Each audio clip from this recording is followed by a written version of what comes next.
Okay, so this is going to be a video on a butcher block build project I have. I actually have two butcher blocks I'm going to be assembling and milling up and building from scratch. This is all going to be ambrosia maple due to, cost effectiveness. The clients just want to go with a little cheaper option than a curly maple or a harder maple or another wood type, but it's still ambrosia maple works fine. I have it for my own personal.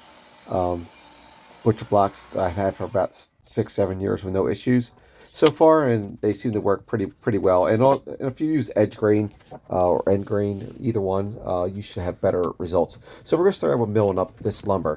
So every project starts for me at the sawmill typically, where I get my lumber. Then I bring it home, and then we start the mill up process. So you either cut to rough length with your miter saw. And some of this thinner stock, I like that's not as straight. I like to cut with a jigsaw or a standing circular saw. It's not that bad. This side's not as good. Okay. Very slight gap here. Not too bad, actually. See, there's the flattening.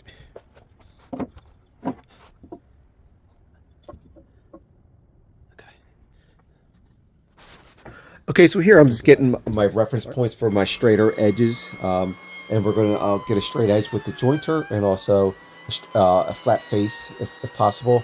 That's not as important, so we could use a planer sled for some of this longer stock, which we will use later. It's not a real big deal, but I like to get at least one straight edge and one straight face with the shorter lumber, and then the longer stock that's over 4 feet long with my bench top jointer. It's not as safe, so I'll use the track saw to get my straight edge. We'll get into that in a little bit. So here we're just going to start milling this lumber up, and just keep note this project is based on just the top, the maple butcher block top. This is a pretty big build, and I have, like I said, two of them. I'm supposed to be building 2 islands, 2 different clients, and also I have another project with 4 table set. I'm also going to be doing same time. So this is just going to be strictly the butcher block build for one of these islands. So we're getting that. This will probably be the possibly 3-part series. Hopefully people will get to see everything. It's going to be pretty detailed. Like I said, we're going to mill this lumber up. We're going to get a rough thickness. We're going to turn these over to the side because we're going to use edge grain. So and then we're going to try to mark everything, get our measurements, and for this we're going to do 3 separate glue ups for one of these, roughly about 12 inches wide each. So that way we can run at least the 3 blocks through the planer, since my planer is only 13 inches wide. So this will, take some of the work away. Less sanding is always a good thing, and eventually when we do the main glue up, so there's going to be 4 glue ups altogether. The main glue up will be all 3 pieces will glue together, and then we're going to take that to my friend's drum sander to help expedite some of that. So here we're going to set up our track saw for these longer stock, and we're going to get a straight edge. Obviously it's not plugged in right now, so we're just testing to make sure that this 2-inch our track's also going to fit underneath it or cut through it with the track, the guide rail. So we're just going to make sure everything works here, and that's all we're doing there. So now we're going to cut everything, and we're going to get a straight edge with the track saw. This is a great tool for this. I use this for any long boards. Oh, and I lost power there. I blew a circuit. We're back up. So that happens once in a while. But usually with the track saw, or sometimes if I'm running the planer and I have a couple shop vacs or something running, I'll have this issue. But we'll just keep going here, and like I said, we're going to run through all these longer boards with the track saw to get a straight edge.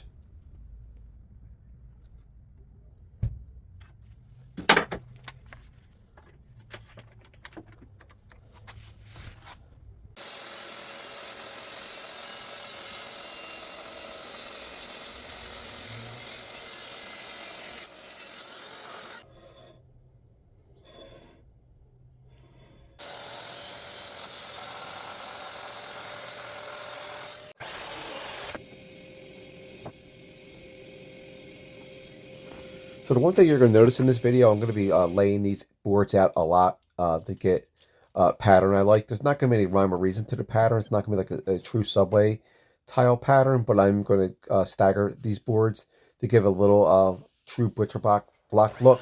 Um, and there's different ways you could do this. I'm going to do this the hard way in this video, as you'll see. We'll get into later. But there's definitely easier ways you could do this, and I'll show you some examples of that. So here, like I said, we're just going to be laying these out and just getting a visual how I want this to look. But also I have to keep the integrity of the dimensions too. So when you start gluing these up, clamping them, the dimensions can change a little bit, especially when, we run everything through the joiner and planer. If you see you have one edge is not straight, because everything needs to be perfectly flat and straight so we get good lamination. Some of these boards are going to be a little bowed. Some are going to, have, they're not going to be perfectly straight from the jointer or planer. So we're going to have to really work through these and get them straight. So that could compromise your total dimensions. So you might have to add strips later, which I will have to do. I have to add a couple half-inch strips, at least one, to get to this true 32-inch width that they want. And these are going to be about 56 inches long, this board at least. So here we're just going to keep milling everything up, get everything nice and straight and flat, and then we're going to get ready to do our glue up. At least one of 3 glue ups, or going to be 4 together when it's all said and done.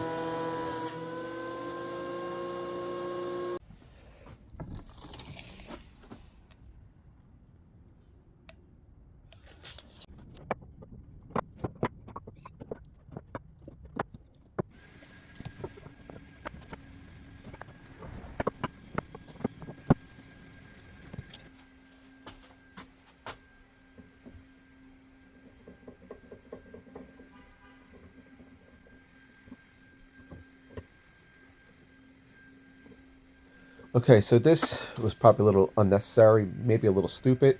I don't know if anybody's ever done this. This is something I just decided to do. For these staggered pieces here, I decided to use a domino, the Festo domino, to kind of get these lined up and get them as flat as possible, which worked pretty good, but not great. And as you'll see later, I'm going to make a couple little tiny mistakes here. Um, they're easy rectifiable, but I have to, have to fix these later, as you'll see. But so right now we're going to take out our 6 by 40 mil, and we're going to put a 10 by 50 mil domino in to get a little more. And I'm going to be using this for later for the other build. So I'm just going to put the bigger domino in now, the bigger cutter, and we're going to get our measurement, find our center of these boards, which are about 2 inches thick.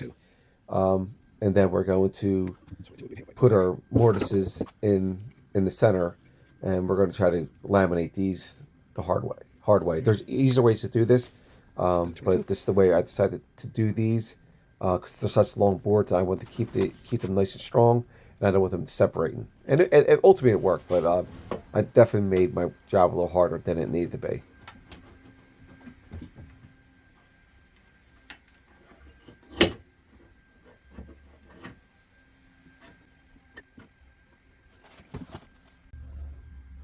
Leave it on the wide setting.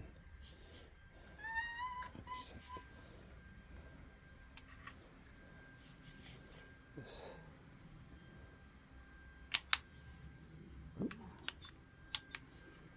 25.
Okay, so here is where, I think I overdid this and overthought this and probably made a little bit of a mistake here. I probably didn't need to clamp these technically, or probably even need to use glue. The only reason why I did this, because I want to run each one of these boards individually, eventually through the planer, um, rather than go through the joiner for each one of these pieces since there's so many, just to make sure that everything was straight and flat and get to the final dimensions.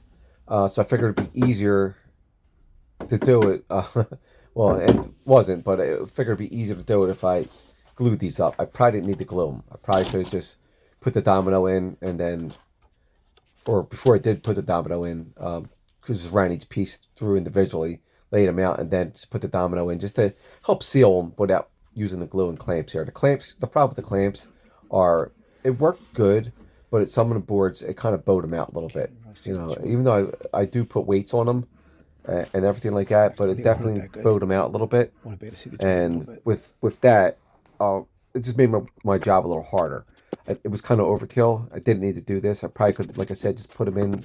Even if I decide to put glue in the joint there, just kind of let them lay out and sit without clamping them, and it probably would have been fine that way. Or just glue them up like I've done butcher blocks, and whether it be cutting board or butcher block islands in the past, just lay everything on top of a piece of like MDF or plywood or like something used for epoxy uh, pours, and like some piece of laminate, and then just laid them on top of that and glued them up like all together, and then clamped them at one time.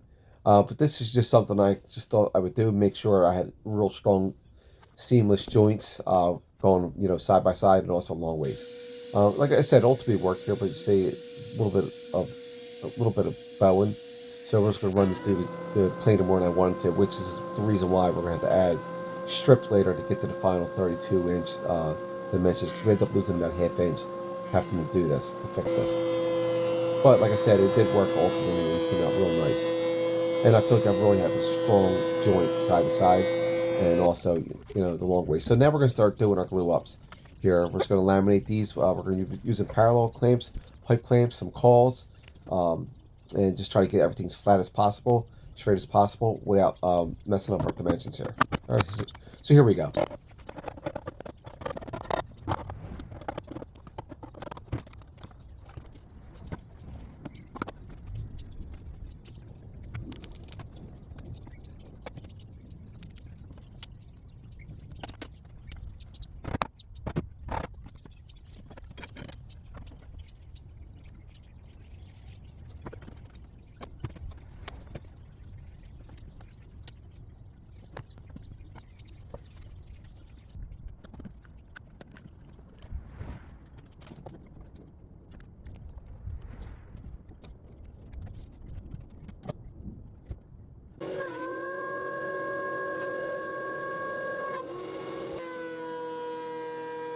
Okay, so next day, they're the three slabs, I guess we'll call them, are dry. They're glued up. So now we're gonna run through the planer, and this is why we're doing three separate sections. So that way we can run each section through the planer to get the the rough final thickness. Since we will be doing some sanding, hand planing, and things like that. So, and also taking to the drum sander. So we will probably take another eighth or inch off, or maybe possibly more, because we want this top to be nice and smooth, like glass. And that's the idea of this. And it also needs to be functional. So we're gonna start laying these out, and then we're gonna run a hand plane, drum sander. We're gonna do long grain, then we're going to do side to side hand planes just to get rid of these high spots. Use a level before we take it to the drum sander, so it's less work with the drum sander.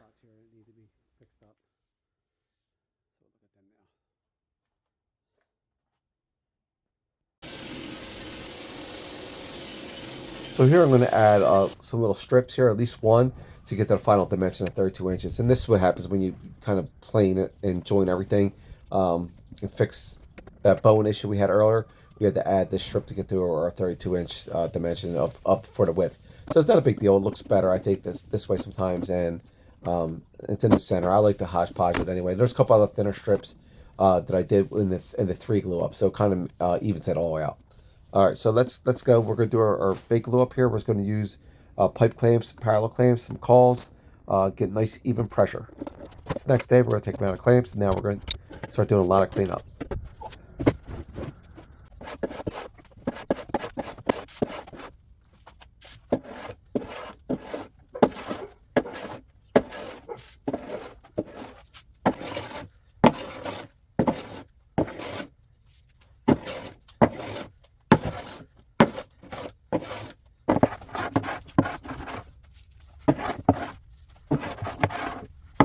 Okay, so I have a couple tiny little high spots right here. This little strip here is like a half-inch strip to make it 32 inches on the dot. And then I have another slight high spot like right here. It's about maybe 10 inches or so. So I'm going to have to plane this strip down with the hand plane. I'm probably going to take it to my friend Logs Lumber drum sander. It'll probably make this a lot easier. But this is also satisfying to run the hand plane over this and just try to get some of these high spots out. Make it easier when I bring it over there if I do decide to do that. I probably will though, because I think I need to probably sand this whole thing down maybe, like a 32nd of an inch or less actually. This whole center block here just to even it out. That's about it though. Otherwise it looks pretty good. So we're going to clean up a lot of this glue. We'll put some sawdust and glue in some of these little joints here that we have tiny little gaps. I can't really see them, but I want to try to make it look perfect as possible. All right, so let's finish cleaning this up.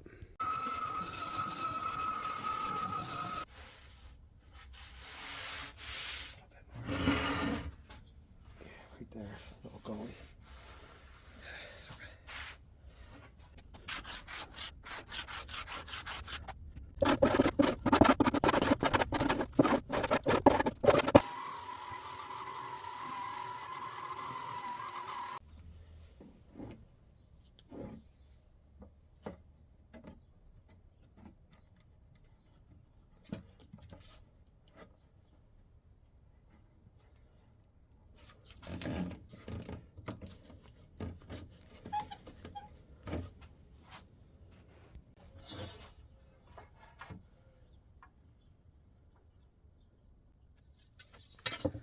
So we're going to cut to the final length now. We're going to use a track saw. You can also use a circular saw with a straight edge. It's really just a little easier with the track saw, and I have one, so I decided to use that. But for years I've used this just a regular circular saw with a straight edge, and it works fine. So we just cut one edge straight. Doesn't matter what the measurements are, but then the second side we're going to get to our final dimension of 56 inches, and we're going to cut as close to that line as possible. We don't want to cut under. I'd rather be a little over, rather be a 16th of an inch or, whatever, but I don't want to be under that 56. So we're going to be at 56 exactly. Let's cut through, make easy work of this.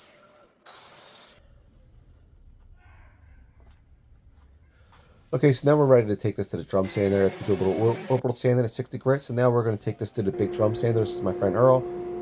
His business is called Logs Lumber. He's on Facebook. If you're in the Delaware, Philadelphia area, he does great work, especially epoxy river tables and things like that. We work together with a few projects. He's a great guy, and he lets me use his drum sander, and I let him use some of my stuff and help him out. So we kind of work together at times. Even though we're both woodworkers, we collaborate a lot and help each other, and I think that's the best way to go. So here, okay, so then we take it back to my shop, and we're just going to round over right here on all four sides, from bottom to top, and soften the edge, and now we're going to start doing some finish sanding here. We're going to sand up to about 200 grit with the Festal finish sander, and then we're going to do a water pop, and then we'll do a little more sanding, and then we'll throw some mineral oil on just to clean up everything, and then we'll do even a little bit more sanding before we put our wax on. And the wax I just make myself. I use beeswax and mineral oil. I just cook it up in a pot at 50-50 solution for the most part, and it works really well. And that's about it. So we're just going to wipe this down, get it nice and clean, get it to where it's going to look before we start doing our frame build. Even though I did start doing that and build up a lot of that lumber already, obviously. So that will be part two. We will build the frame, and then possibly may do a third part where we do a final assembly with paint and everything. So we'll see. I haven't got that far yet. It may be 2 part, it may be 3. Or maybe I'll do a more condensed video with less detail. with everything. But this is it. It's pretty much done. The top came out, I think, beautiful, seamless. It's flat, and like I said, we're just gonna put some wax on it. I'll put more wax on it. I'll probably do a few coats of this. Uh, as you get closer to delivery, we'll put another coat on. And also, I always give my clients my solution. I'll give them a couple tins of it. They can also, you can use your own, get it from Amazon or Home Depot, whatever. They sell board butter everywhere. So this is it. It's pretty much done. Thanks for watching. If you have any questions, let me know. I think it came out beautiful, like I said, and this was a hard job. It's a fun job, and it's done. Thanks for watching. Let me know if you have any questions or concerns.